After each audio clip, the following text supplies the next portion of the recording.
দিলাম হলুদের গুঁড়া,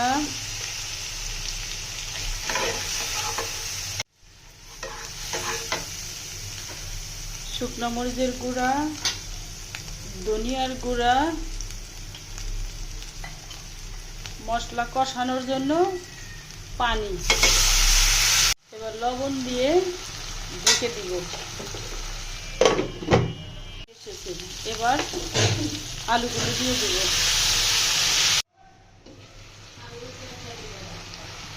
এবার আলু কষানো শেষ, মাছগুলো দিয়ে দিব।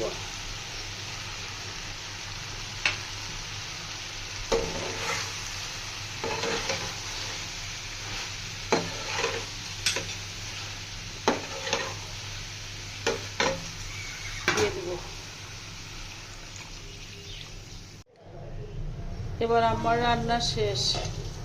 যদি ভালো লাগে তবে লাইক কমেন্ট করে সাথে থাকবেন। আল্লাহ হাফেজ।